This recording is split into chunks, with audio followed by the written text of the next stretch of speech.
Hai, Assalamualaikum. Salam sejahtera. Anda bersama saya, Hafizah Zaman, bertemakan rakan tugas Hafizi Rosli. Seperti biasa, 7.30 ini kami akan bawakan kepada anda berita-berita yang perlu anda tahu sebelum anda memulakan hari anda hari ini.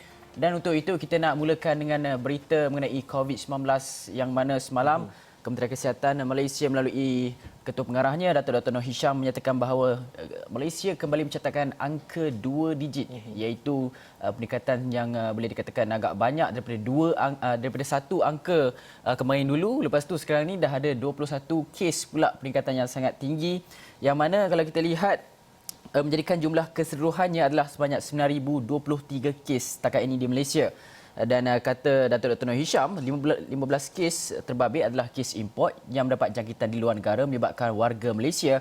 6 lagi adalah kes penularan tempatan melibatkan warga Malaysia, termasuk 3 kes daripada kluster Siva Gangga. Di Kedah ada 3 kes daripada kluster PUI Siva Gangga. Di Sabah ada 2 kes, iaitu saringan pra-pembedahan di Hospital Queen Elizabeth HQA dan 1 kes saringan pra-prosedur di Hospital Wanita dan Kanak-kanak Sabah HWKKS. Dan di Johor pula ada 1 kes saringan pra-pembedahan Hospital Sultanah Aminah Johor Bahru. Dan beliau berkata jumlah keseluruhannya seperti yang saya katakan tadi, 9,023 kes. Dan dalam masa yang sama, tiada kes kematian semalam dan terdapat 18 kes telah pun pulih juga semalam. Dan jumlah kes yang telah pun pulih sepenuhnya adalah 8,702 kes, iaitu bersamaan dengan 96.4% daripada jumlah keseluruhan kes tersebut.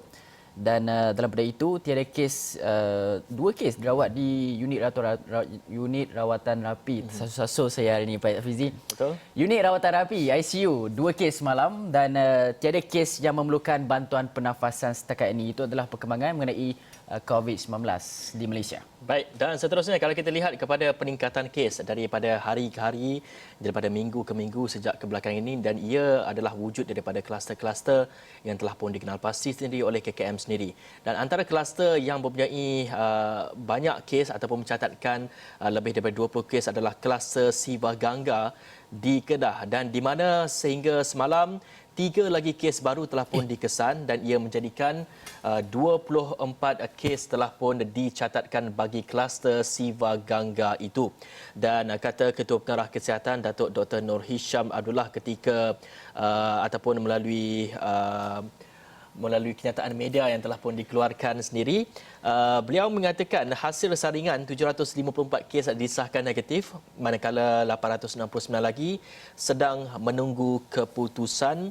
Dan katanya 1,647 orang telah pun disaring dalam kluster berkenaan, dan kes positif adalah melibatkan 19 warga negara Malaysia, 5 bukan warga negara, dan 3 kes baru yang dikesan dalam kluster PUI Siva Gangga pada hari Rabu. Dan itu menurut penjelasan daripada KKM sendiri.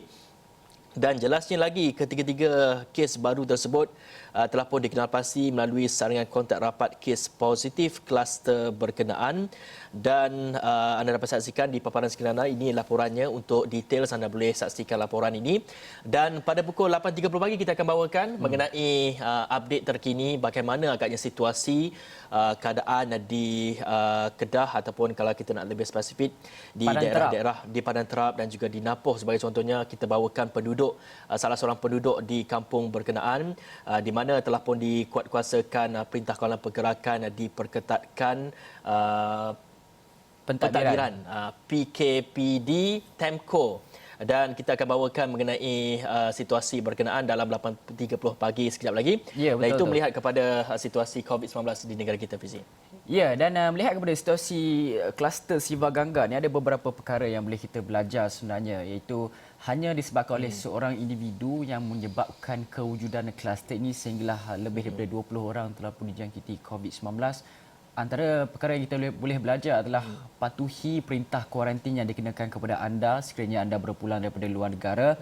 Yang keduanya adalah sekiranya sebarang premis perniagaan, kedai makan, jualan dan sebagainya perlu merekodkan kehadiran pelanggan, perlu ada aplikasi MySejahtera. Dan juga kalau tiada sekalipun, tolong sediakan buku untuk mengambil nama pengunjung pelanggan yang hadir ke premis anda, kerana kluster Siva Gangga ini dikatakan tidak merekodkan perkara tersebut. Dan ini menyukarkan proses pengesanan kontak rapat. Dan yang ketiganya adalah sekiranya pegawai kesihatan bertanyakan maklumat ke mana anda pergi dan sebagainya, adakah anda baru pulang daripada luar negara, tolong jangan mengelirukan ataupun memberi maklumat yang bercanggah daripada perkara sebenar yang anda lalui.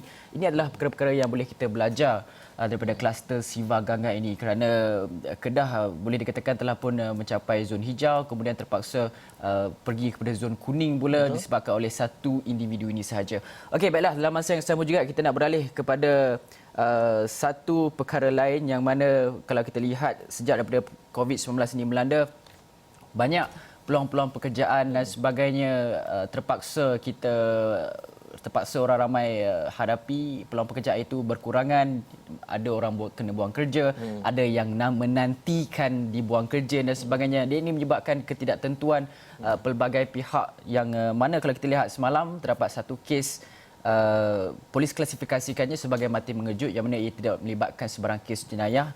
Ini melibatkan seorang bekas juruterbang syarikat swasta ditemukan maut selepas dipercayai terjun dari unit kediamannya di tingkat 12 sebuah kondominium di Bandar Kirara di Serdang Isnin lepas. Ketua Polis Daerah Serdang, Asisten Komisioner Ismadi Burhan berkata mangsa berusia 35 tahun itu dikatakan berbuat demikian selepas berdepan tekanan, dan mangsa yang bekerja sebagai juruterbang di sebuah syarikat tempatan telah diberhentikan kerja 2 bulan lepas dan dipercayai dalam keadaan tidak dapat mengawal diri sebelum bertindak terjun dari rumahnya.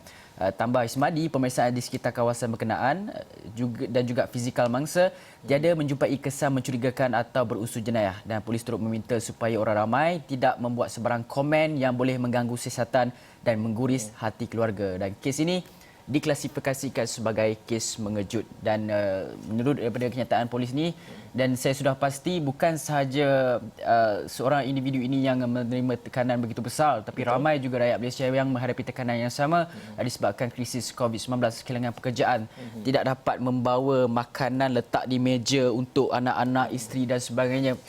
Itu adalah perkara yang sedikit sebanyak menjejaskan emosi seseorang individu itu. Dan kami di Astro Awan ni pukul 12 ini kami akan bawakan kepada anda bagaimana untuk menghadapi tekanan ketika mana krisis COVID-19 ini, dan bagaimana untuk menguruskan tekanan yang dihadapi itu. Kami akan bawakan pakar psikologi untuk kita bincangkan dengan lebih lanjut mengenai perkara ini, Hafiz. Dan bercakap mengenai pengurusan tekanan ini, sebenarnya ia perlu difahami, perlu dipelajari oleh setiap individu, tidak mengira mereka ini masih lagi bekerja ataupun telah pun dibuang kerja, terutamanya kerana pengurusan tekanan ini dapat menyelesaikan isu-isu seperti depres dan sebagainya, dan ini akan menyebabkan kepada langkah-langkah ataupun perkara-perkara yang tidak diingini berlaku, dan kita ingin elakkan perkara-perkara ini daripada terus terjadi. Dan seterusnya kita nak bawakan satu lagi perkembangan, iaitu mungkin sedikit berbalik semula kepada COVID-19, dan di mana kita bercakap mengenai bagi mereka yang masih lagi dalam tempoh kuarantin yang dipakaikan dengan gelang berwarna merah jambu itu. Dan sebelum ini kita dapat saksikan di beberapa premis seperti di bank ataupun di kedai runcit dan sebagainya, ada didapati foto-foto yang telah pun ditularkan di media sosial yang menampakkan beberapa individu degil. Walaupun mereka itu masih lagi bergelang merah jambu, mereka keluar sewenang-wenangnya, tidak mengkuarantinkan diri mereka di rumah. Dan ini satu lagi laporan kita nak bawakan, iaitu pemilik restoran buat laporan polis dakwa gelang merah jambu dari Taman Tema. Dan satu laporan polis dibuat oleh pemilik sebuah restoran yang dikaitkan dengan penularan gambar seorang wanita memakai gelang berwarna merah jambu di Ipoh. Dan perkara itu dimaklumkan Ketua Polis Daerah Ipoh, Asisten Komisioner Asmadi Abdul Aziz ketika dihubungi Astro Awan pada Rabu. Dan dalam laporan polis itu, pengadu yang juga dipajai pemilik kedai mendakwa telah mendapat gambar wanita yang tular dalam aplikasi WhatsApp pada jam 5 petang, dan setelah meneliti rakaman kamera data tertutup CCTV, pengadu mendapati gelang tersebut merupakan gelang masuk ke salah sebuah taman tema air di Ipoh dan bukannya seperti yang didakwa. Dan selain itu, pemilik restoran terbabit menafikan berita yang tular dikaitkan dengan gambar terbabit dan meminta pihak polis mengambil tindakan sewajarnya. Dan ia sekaligus memberikan kekhawatiran ataupun kerisauan kepada orang ramai apabila mungkin kita anggap ini sebagai ataupun mungkin berita ini yang tular sebelum ini mengatakan beliau ini adalah perlu dikuarantin di rumah dan sebagainya.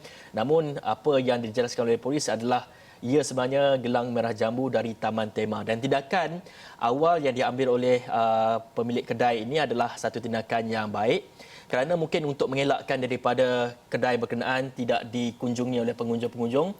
Seperti sebuah kedai di Meru di Ipoh sebelum ini, kita dapat saksikan seorang makcik yang memakai gelang berwarna merah jambu apabila ditularkan, apabila orang ramai sudah mengetahui kedai itu ataupun menerima kunjungan makcik berkenaan, dan kedai itu nampaknya tidak mendapat sales yang tinggi ataupun tiada kunjungan daripada pengunjung-pengunjung untuk datang ke kedai berkenaan, dan ia sekaligus menyebabkan kepada mungkin jualannya sedikit drop, dan ini satu perkara yang perlu kita lihat, Fizi. Ya, betul tu. Dan apa yang boleh kita belajar daripada perkara ini adalah sekiranya kita mungkin melihat individu ataupun seorang yang memakai gelang merah jambu terlebih dahulu, kemungkinan besar sebelum kita nak ambil gambar dia tanpa pengetahuan dia, kemudian kita tularkan di media sosial dan sebagainya dan membuat pelbagai andaian, mungkin kita boleh juga jumpa dahulu dengan orang tersebut tapi amalkan penjarakan sosial lah. Takut kalau betul gelang COVID-19 yang dipakai oleh individu tersebut. Betul.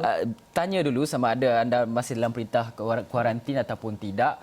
Dan dalam masa yang sama, sekiranya masih dalam perintah kuarantin, ambil nombor telefon ataupun nama individu tersebut dan kemudian kita laporkan kepada pejabat kesihatan daerah yang berdekatan supaya individu ini dapat segera menjalani kuarantin dan tidak menyebabkan penularan tempatan itu berlaku disebabkan oleh dia. Okey. Yang pasti pemilik kedai atau pemilik premis mempunyai hak untuk membenarkan mereka ini untuk masuk atau tidak.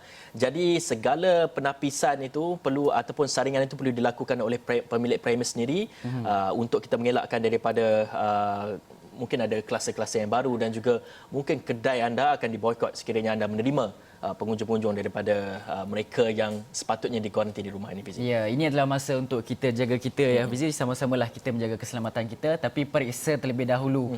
Jangan suka-suka hati ambil gambar orang tanpa pengetahuan dan juga viralkan. Okey, baiklah. Dalam masa yang sama juga kita nak melihat kepada isu dokumentari Al Jazeera yang mana seorang warga Bangladesh yang bernama Mak Raihan Kabir, 25 tahun, yang ditemu bual dalam dokumentari Al Jazeera bertajuk Lock Up in Malaysia Lockdown akan diusir ke negara asalnya selepas semua siasatan polis selesai. Itu adalah kenyataan daripada Ketua Pengarah Imigresen Datuk Khairul Zaimi Daud. Jelas beliau, saya tidak boleh bagi anggaran bila Mak Raihan dihantar pulang, cuma penerbangan awal ke Bangladesh pada 31 Ogos ini.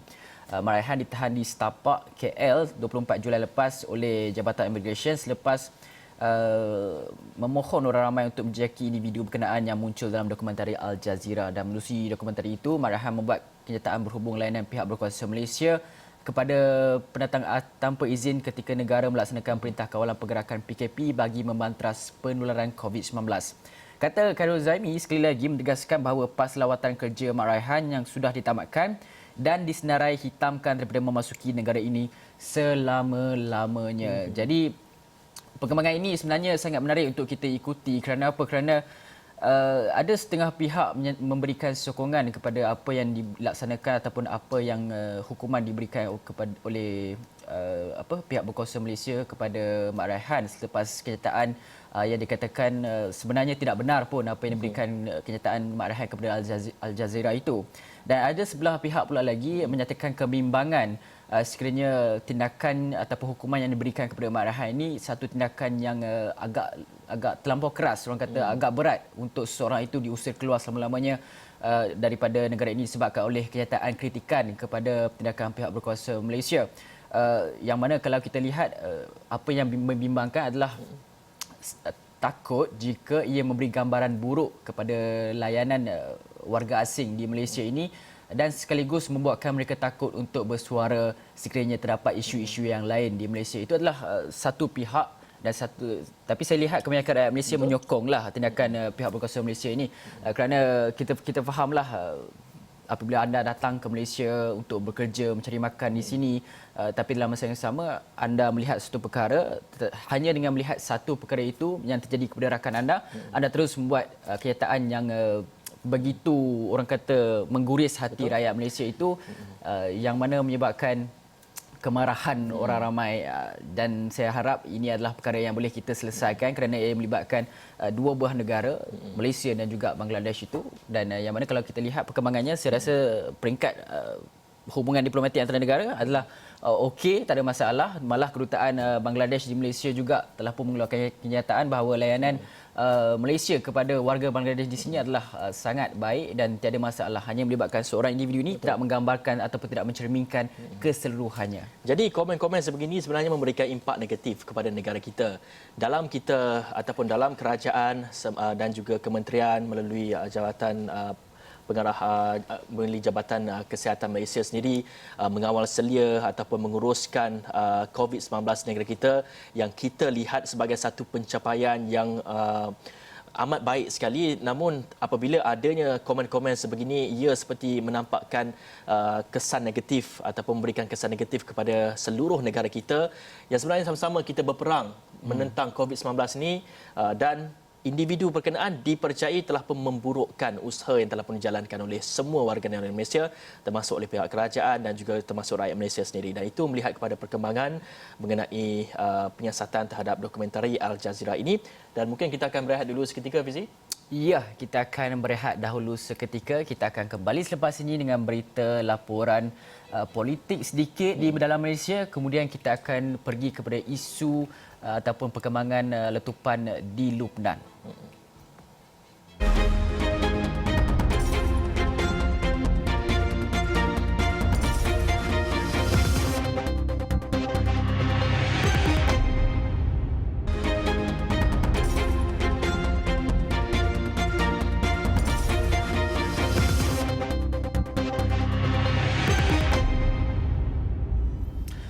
Anda masih menonton Awni Pagi bersama saya Hafiz Zaman dan juga Hafiz Rosli. Kami nak bawakan kepada anda perkembangan politik tanah air negara, iaitu orang kata Sabah memilih.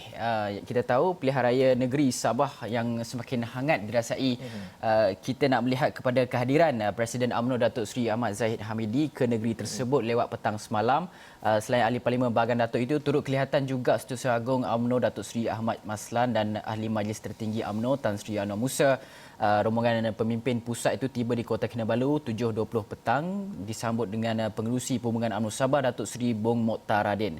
Difahamkan UMNO pusat dan negeri akan mengadakan mesyuarat tertutup di Kota Kinabalu yang antara lain kemungkinan besar berbincang mengenai senario terkini politik di Sabah, termasuk isu pengagihan kerusi. Dan kata Bong Mokhtar baru-baru ini, berdasarkan BN dan rakan sekutu akan bertanding di kesemua 73 kerusi yang dipertandingkan. Tapi kita tahu politik di Sabah apabila melibatkan Barisan Nasional, ia terdapat sedikit persoalan mengenai pengagihan kerusi daripada antara Barisan Nasional dan juga PPBM, Parti Pribumi Bersatu Malaysia, yang dipimpin oleh Perdana Menteri Tan Sri Muhyiddin Yassin, yang mana kalau kita lihat terdapat pemimpin PPBM sebelum ini mengeluarkan kenyataan mahu bertanding di 45 kerusi di Don Sabah.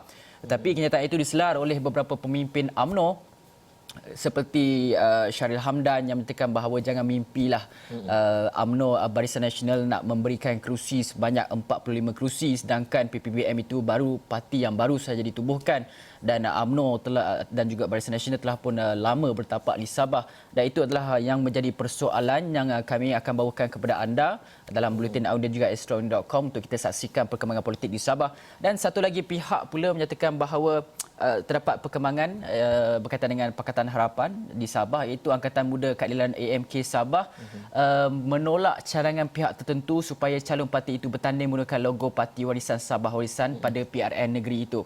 Dan Ketua Penerangannya Razif Rakimin berkata cadangan yang dinyatakan oleh Amanah baru-baru ini seolah-olah menunjukkan PH sudah tidak lagi berfungsi. Adalah lebih baik sekiranya logo PH diguna pakai atau sekurang-kurangnya calon bertanding menggunakan logo parti masing-masing. Nah, itu cerita di sebelah pihak lagi pula berkenaan dengan logo yang akan digunakan oleh individu ataupun parti-parti yang akan bertanding pada pilihan raya negeri Sabah. Dan kami di Astro Awal ini akan bawakan perkembangan politik tanah air negara ini secara langsung kepada anda, dan anda hanya perlu menekan astroawni.com. Okey, baik. Dan kita nak mengulas lebih lanjut mengenai situasi politik di Sabah, dan ada yang mengatakan PAS dan juga UMNO harus ketepikan sengketa bagi PRN ini kerana kita perlu melihat kepada kesatuan antara kedua-dua parti ini perlu diwujudkan bagi memastikan kepercayaan rakyat untuk memilih mereka. PAS dan UMNO ke PPBM dan NAM? PPBM dan juga UMNO. Maaf, saya tersilap. Jadi ini telah pun disuarakan sebelum ini, disuarakan oleh Ahli Majlis Tertinggi Pimpinan Parti, Ahli Majlis Pimpinan Tertinggi MPT Bersatu Datuk Muhammad Rafid Naiza Mohidin, yang mengatakan walaupun sebelum ini UMNO dan juga Bersatu waktu PRU14 ada bersengketa dan sebagainya, jadi persengketaan itu perlu diketepikan untuk pastikan rakyat terus memilih kerajaan yang pada ketika ini dipimpin oleh Perikatan Nasional. Dan itu sedikit sebanyak mengenai politik di Sabah. Dan seterusnya kita ingin membawa perkembangan di berita luar negara, dan kita ingin berkongsi kepada anda mengenai kejadian letupan di Lubnan, dan kita dapat saksikan bantuan antarabangsa terus mencurah masuk ke dalam Lubnan, dan beberapa negara sudah pun kerahkan bantuan ke negara tersebut. Kita saksikan sedikit rangkuman antara negara-negara yang menghulurkan bantuan itu. Perancis kerah pasukan bantuan menerusi satu penerbangan khas ke ibu kota Lubnan. Menurut Presidennya Emmanuel Macron, bantuan itu diharap meringankan beban negara tersebut. Bantuan dihantar menerusi 2 pesawat pasukan penyelamat negara tersebut. Lubnan merupakan bekas wilayah perlindungan Perancis, dan kedua-dua negara masih mengekalkan hubungan politik dan ekonomi yang erat. Sementara itu, di Paris, pengawasan khusus akan dilakukan terhadap mangsa letupan yang ditempatkan di Gereja Notre Dame Maronite, manakala Menara Eiffel akan digelapkan pada tengah malam sebagai tanda berkabung.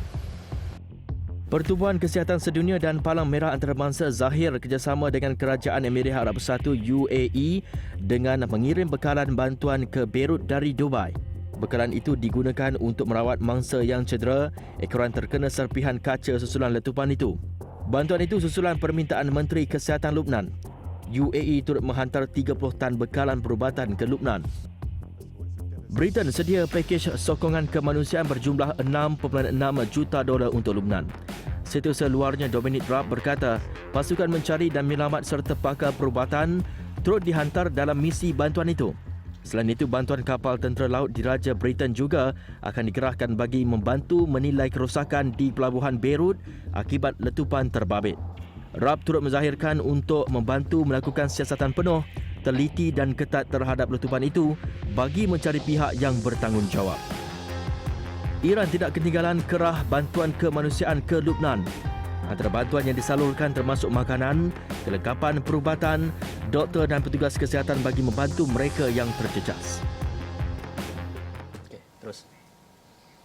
Okey, baiklah. Perkembangan insiden letupan di Beirut, Lubnan ini, beberapa pegawai pelabuhan kini diletakkan di bawah tahanan rumah sementara menanti siasatan berhubung insiden tersebut. Dan tahanan rumah akan dikenakan terhadap semua pegawai yang mengendalikan penyimpanan dan kertas kerja amonium nitrat yang menyebabkan letupan besar tersebut. Dan pada satu sisi, penalisis berpendapat tindakan pihak berkuasa Lubnan itu adalah bagi membuktikan ia serius mengendalikan kes berkenaan. Dan angka rasmi mangsa maut akibat insiden itu kini melepasi 135 orang, manakala lebih 4,000 lagi cedera, dan kerajaan terus laksana perintah darurat selama 2 minggu. Dan Ketua Kastam Badri Dahir sebelum ini memaklumkan agensinya sudah meminta bahan kimia yang ditempatkan di pelabuhan itu dipindahkan atas sebab keselamatan. Namun beliau mendakwa permintaan itu tidak diendahkan dan letupan besar berkenaan dipercayai berpunca daripada lebihan 2 juta tan amonium nitrat. Dan kalau kita lihat bagaimana kebakaran itu boleh berlaku, ada satu laporan yang saya ingin memetik di sini.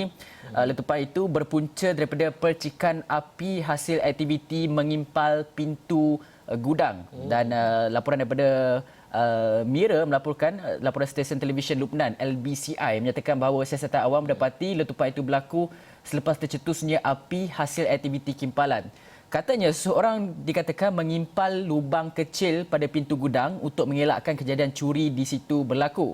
Dan letupan itu berlaku semalam berpunca daripada baja pertanian amonium nitrat seberat 2,750 tan yang disimpan di gudang pelabuhan berkenaan. Dan bahan berkenaan dirampas dan diletakkan di gudang tersebut sejak daripada beberapa tahun lepas. Dan itulah yang dikatakan menjadi punca, tetapi ia masih lagi dalam peringkat siasatan awal. Apapun kami akan bawakan kepada anda apa sebenarnya yang berlaku di Beirut, Lubnan itu sehingga mengorbankan 135 nyawa, dan kita nak dengar sedikit bingkisan. Okey, kita tak dan saya rasa dah tak sempat dah untuk mendengar Menteri Komunikasi Lubnan menyatakan, tapi apa pun kita nak bawakan sedikit perkembangan statistik COVID-19 di seluruh dunia ini. Yang mana kalau kita lihat data daripada Johns Hopkins University, dedahkan angka kematian global meningkat lebih 5,000 kes dalam tempoh 24 jam dan jumlah kematian global kini mencecah 702 kes. Hafizi. 702,000 kes. 702,000 kes. Dan Amerika Syarikat kekal sebagai ataupun merekodkan jumlah kematian tertinggi dengan lebih 157,000 kes, dan anda dapat saksikan juga itu melihat kepada situasi ataupun melihat kepada kes di seluruh dunia, melihat kepada kes COVID-19, dan seterusnya adalah melihat kepada jumlah kematian pula, di mana statistik Johns Hopkins University juga telah mendedahkan angka kematian global meningkat lebih 5,000 kes dalam tempoh 24 jam. Dan jumlah komuniti kematian global akibat COVID-19 kini mencecah lebih 702,000 kes, dan Amerika Syarikat seperti biasa kekal merekodkan jumlah kematian tertinggi dengan lebih 157,000 kes, diikuti dengan Brazil, anda dapat saksikan itu India, Itali, Perancis, Spanyol dan juga Peru. Itu antara statistik dia ataupun jumlah kes yang telah pun dicatatkan. Dan segalanya anda boleh saksikan di laman web kami di esrawani.com, dan juga kita akan bawakan perkembangan mengenai COVID-19 ini di buletin-buletin awani yang seterusnya, Fizi. Ya, betul tu. Dan melihat kepada statistik dan data yang kami nyatakan kepada anda ini, fahamilah bahawa walaupun perkembangan vaksin di beberapa buah negara telah pun mencapai pada tahap melepasi fasa yang ketiga, iaitu fasa terakhir, dan kalau kita lihat Rusia pun dikatakan akan mengeluarkan vaksin secara besar-besaran pada bulan September ini, tapi kita di Malaysia ini masih lagi perlu mengamalkan segala amalan ataupun arahan SOP COVID-19 yang dikeluarkan oleh Majlis Keselamatan Negara MKN dan juga KKM, kerana kita tidak tahu lagi bilakah yang kita boleh mendapatkan vaksin dan menghasilkan vaksin itu sendiri. Apa pun kami akan bawakan semua berita tersebut kepada anda dalam Buletin Awani.com dan juga Buletin Awani, dan itu saja kita dapat bawakan sehari ini, Hafizi. Betul, dan saya Hafizi Rosli, dia Hafizi Azaman. Assalamualaikum dan selamat pagi.